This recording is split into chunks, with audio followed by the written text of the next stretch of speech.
ये है बुंदेलखंड, वीरों की धरती, संतों की तपोभूमि और प्रकृति की अनुपम धरोहर। इन किलों की हर दीवार साहस, स्वाभिमान और इतिहास की अमर गाथा सुनाती है। यहाँ की हर घंटी में आस्था की गूंज है, हर मंदिर सनातन की अमर पहचान है। बेतवा, केन और धसान, ये नदियां सदियों से इस धरती को जीवन देती आई हैं। लोक कला, लोकगीत और परंपराएं, यही है बुंदेलखंड की आत्मा। वीरों की धरती, संस्कृति की पहचान, प्रकृति का अनमोल उपहार, यही है मेरा बुंदेलखंड।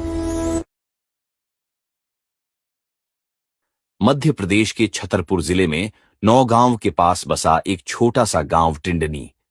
ये वही पवित्र धरती है जहां 25 जुलाई 1953 को एक ऐसे बालक ने जन्म लिया जिसने आगे चलकर पूरे बुंदेलखंड की संस्कृति और लोक संगीत को दुनिया तक पहुंचाया। उस बालक का नाम था देशराज पटेरिया। बचपन से ही देशराज पटेरिया जी का झुकाव संगीत और लोक परंपराओं की ओर था। बुंदेलखंड की मिट्टी, यहाँ के लोकगीत, गांव की चौपाल और धार्मिक कथाओं ने उनके मन में संगीत के प्रति गहरी रुचि पैदा की। उन्होंने अपनी शिक्षा पूरी करने के बाद संगीत में डिप्लोमा प्राप्त किया। जीवन की जिम्मेदारियों को निभाने के लिए वे स्वास्थ्य विभाग में कार्यरत हुए, लेकिन संगीत उनके जीवन की आत्मा बना रहा। नौकरी के साथ साथ वे शाम के कार्यक्रमों में लोकगीत प्रस्तुत करते थे और धीरे धीरे उनकी आवाज लोगों के दिलों तक पहुंचने लगी। साल 1972 उनके जीवन का महत्वपूर्ण वर्ष साबित हुआ।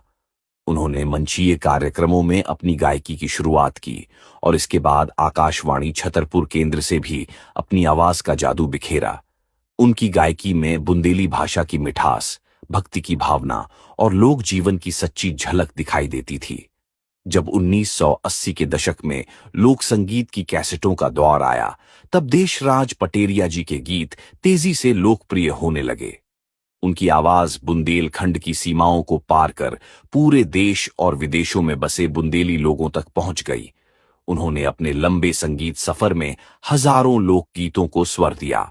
कहा जाता है कि उन्होंने लगभग 10,000 से अधिक लोकगीतों का सृजन और गायन किया। उनकी प्रसिद्ध प्रस्तुतियों में राधेश्याम रामायण, राम विवाह, पुष्पवाटिका, धनुष यज्ञ, लाला हरदौल का जन्म और लाला हरदौल का भांत जैसी रचनाएं शामिल हैं। उनके गीत केवल मनोरंजन का साधन नहीं थे, बल्कि बुंदेलखंड की परंपरा, इतिहास, भक्ति और संस्कृति की पहचान थे।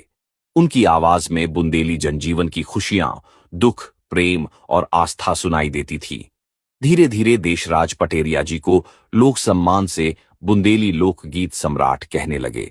उन्होंने 5 दशकों तक अपनी कला से लोगों को जोड़े रखा और बुंदेली लोक संगीत को एक नई पहचान दी। 5 सितंबर 2020 को 67 वर्ष की आयु में हृदयाघात के कारण उनका निधन हो गया। उनके जाने से बुंदेलखंड ने अपनी अनमोल आवाज खो दी, लेकिन उनके गीत आज भी लोगों के दिलों में जीवित हैं। आज भी जब बुंदेली लोकगीतों की बात होती है, तो सबसे पहले जिन नामों का स्मरण किया जाता है, उनमें पंडित देशराज पटेरिया जी का नाम सबसे ऊपर आता है। वे केवल एक लोक गायक नहीं थे, वे बुंदेलखंड की संस्कृति की आवाज थे। उनकी कला और संगीत